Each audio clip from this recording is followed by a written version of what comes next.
ایک مفلس آدمی ایک بزرگ کے پیچھے پیچھے چل رہا تھا، تو بزرگ پیچھے پلٹ کر دیکھے تو آپ نے پوچھا کیا بات ہے بھائی، تو میرے پیچھے پیچھے کیوں آ رہا ہے؟ بولا حضرت مفلس ہیں، غریب آدمی ہے، کچھ دے دیجیے۔ تو کیا چاہیے؟ پیسہ؟ بولا کہ تھوڑا موڑا مت، تھوڑا بڑھا کے دیجیے۔ بولا اچھا ٹھیک۔ ایک پہاڑ کا ٹیلا تھا، تو بزرگ نے کہا کہ جاؤ اللہ سونا بنا دے گا۔ سونا بن گیا۔ ارے واہ! بولا لے لو۔ پھر پیچھے پیچھے آ رہا، تو حضرت نے کہا کہ اب کیا ہے؟ بولا ایک اور بنا دیے۔ چلو ایک اور بنا دیے۔ پھر پیچھے پیچھے آ رہا ہے، اب کیا ہے؟ بولا حضرت ایک اور بنا دیے۔ چلو 3 بن گیا، چلو جاؤ۔ پھر پیچھے پیچھے آ رہا ہے، بھائی اب کیا چاہیے؟ بولا حضرت آپ اپنی انگلی دے دیجیے ہم کو۔ خواہش دیکھو، ایک بات یاد رکھنا، یہ پیٹ دنیا اسے نہیں بھر سکتی، اسے کون بھرے گا؟ کون بھرے گا؟ قبر کی مٹی بھرے گی، قبر کی مٹی بھرے گی اسے۔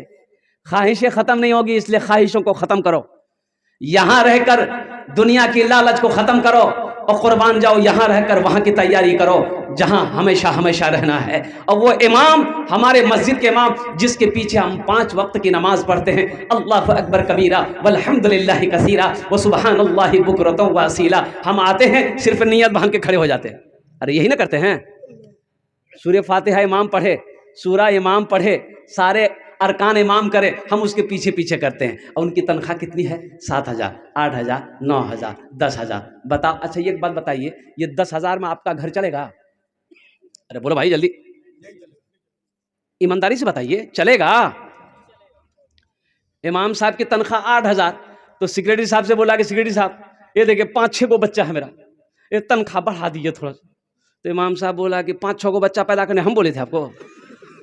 رہنا ہے تو رہیے، نہیں تو جائیے، ڈھیری امام مل جائے گا۔ تو امام صاحب بولے کہ اب کہاں بولے، کہیں کہا جائیں، یہیں رہے، اللہ اسی میں برکت دے گا۔ کچھ دنوں کے بعد سیکریٹری صاحب کا بیٹا دلی میں پڑھتا تھا، دلی میں پڑھ کر گھر آیا، نوکری نہیں مل رہی، ارریا آفس گھوم رہا ہے۔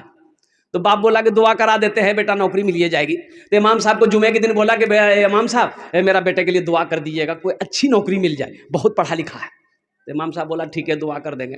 سلام کے بعد امام صاحب نے دعا کے لیے ہاتھ اٹھایا کہ بھائی ہم دعا کرتے ہیں، آپ لوگ آمین کہیے گا۔ تو سب سے پہلا جملہ بولا کہ یا اللہ یہ ہمارے سیکریٹری صاحب کا بیٹا بہت پڑھ لکھ کر آیا ہے، یا اللہ نوکری نہیں ملی ہے، اس کو ایسی نوکری دلوا دے اللہ، جتنی تنخواہ ہم کو ملتی ہے اتنی تنخواہ اس کو بھی مل جائے۔ سیکریٹری صاحب گرم ہو گیا۔ آپ کا نہیں چلے گا، امام کا چل جائے گا۔ قربان جاؤ، آپ کی بیوی 3,000 5,000 کی شوٹ پہنے، امام کی بیوی نہیں پہنے گی۔ آپ کا بچہ گوشت کھائے گا، امام کا بچہ نہیں ہے۔ اور قربان جاؤ نوجوانوں، ایک بات یاد رکھنا، محلے کا امام خوش رہے گا، اللہ محلے کے اندر میں خوشحالی پیدا فرمائے گا۔ امام کو خوش کرو، یہ 5,000 10,000 سے کام نہیں چلے گا۔ ایک امام کی تنخواہ اس زمانے میں کم سے کم 20,000 سے 25,000 روپے ایک امام کی تنخواہ ہونی چاہیے، الحمدللہ ثم الحمدللہ۔ اب دیکھیے نا، 100 گھر ہے، 100 گھر کے اندر میں اگر 100 روپے ہر گھر سے اگر آدمی امام کو دے، کتنے ہوئے بھائی؟ ارے بولو بھائی، 10,000 ہو گیا، الحمدللہ ثم الحمدللہ۔ اب وہ 5-10,000 روپے بچوں کو پڑھا کر کے مل جائیں گے، الحمدللہ ثم الحمدللہ۔ امام خوش ہوگا، محلہ کا سارے گھر میں خوشحالی پیدا ہوگی۔ اس لیے اپنے امام کی قدر کیجئے، علماء کی قدر کیجئے، ائمہ کی قدر کیجئے۔ یہی جو کرنا ہے کر لیجئے، یہاں جو بو گے وہی وہاں کاٹو گے، جو یہاں لگاؤ گے وہی پاؤ گے۔ انشاءاللہ عمل کریں گے۔ بس یہ اس کے حوالے سے میں نے کہہ دیا۔ اچھا، بعض جگہوں پر تو اللہ رحم کرے مسجد میں امام نہیں ہے، مسجد میں امام نہیں ہے۔ ایک مسجد میں گیا جمعہ پڑھنے، دیکھا ایک عالم صاحب سفر میں تھے، وہ تو کسی نے کہا کہ عالم صاحب کچھ بیان کر دیجئے، جمعہ کا بھی ٹائم ہے خطبہ میں۔ تو انہوں نے سود پر بیان کر دیا کہ سود کھانے والے کی کیا سزا ہے۔ اب مسجد میں کوئی سود خور بیٹھا ہوا تھا، یہ عالم صاحب کو پتا کہ بیچارے انہوں نے قرآن و حدیث کے مطابق کیا کہتے ہیں تقریر کر دیا، نماز ختم ہو گئی۔ وہ امام صاحب عالم صاحب جیسے ہی باہر سے نکلے، سود خور نکلا، بولا تو گھر کہاں جاؤں؟ بولا کہا ہے میرا گھر مدھوبنی سپول ہے۔ بولا کہ آئندہ کے بعد اگر یہ مسجد میں دیکھ لیے پیر توڑ دے گا۔ سوچو، اللہ سے ڈر نہیں ہے؟ اللہ اللہ کا ڈر نہیں ہے, اللہ کا ڈر نہیں ہے. قربان جاؤ, یہ وارث انبیاء ہیں. اور اللہ والے کا گزر ہو رہا تھا, اذان ہو رہی تھی, تو اذان ختم نہیں, سوچے نماز پڑھ لے. مسجد کے اندر داخل ہوئے تو دیکھا کہ ایک آدمی, صرف ایک آدمی. تو اللہ والے نے پوچھا کہ بھائی آپ کون ہیں؟ بولا ہم مؤذن ہیں. بولا کہ جماعت کتنے بجے ہے؟ بولا حضرت یہاں جماعت نہیں ہوتی ہے. وہ جماعت نہیں ہوتی, کہا ہے؟ بولا کوئی آتا ہی نہیں, جماعت کہاں سے ہوگی؟ ہم اکیلے اذان دیتے ہیں, اکیلے نماز پڑھتے ہیں. یہ جلال میں آ گئے اللہ والے. انہوں نے کہا کہ اچھا یہ کتنے گھر کی آبادی ہے؟ بولا 200 گھر کی آبادی ہے, کوئی نماز نہیں پڑھتا. تو اللہ والے نے کہا کہ ایک بار اذان اور دیجیے. بولا حضرت ایک بار دے چکے ہیں. بولا پھر دوبارہ دیجیے. تو یہ مؤذن صاحب کھڑے ہو گئے, اللہ اکبر اللہ اکبر. اذان جیسے ہی ختم ہوئی, 10 آدمی ادھر سے, 10 آدمی ادھر سے, 20 آدمی ادھر سے, کسی کا ہاتھ میں ڈنڈا ہے, کسی کا ہاتھ میں لاٹھی ہے, مسجد میں گھس گیا. مؤذن صاحب کا حالت خراب. مؤذن صاحب سے لوگوں نے کہا کہ آپ کا دماغ خراب ہو گیا, گوشت مچھلی کھا کھا کے دماغ خراب ہو گیا, 2 بار اذان ہوتی ہے, 2 بار اذان ہوتی ہے.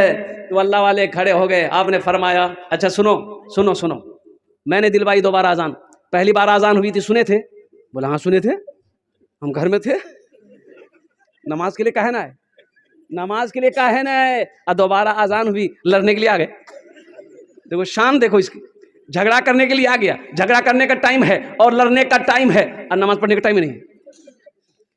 مایوس نظر آتے ہیں مسجد کے منارے, مایوس نظر آتے ہیں مسجد کے منارے, آتے ہی نہیں کوئی مؤذن کے پکارے, آتے ہی نہیں کوئی مؤذن کے پکارے. منبر بھی تو خاموش ہے, محراب ہے سنسان, ہم کیسے مسلمان ہیں, ہم کیسے مسلمان, ہم کیسے مسلمان ہیں, ہم کیسے مسلمان. انشاءاللہ 5 ٹائم کی نماز میرے بچوں پڑھو گے انشاءاللہ. بولا انشاءاللہ پڑھیں گے الحمدللہ.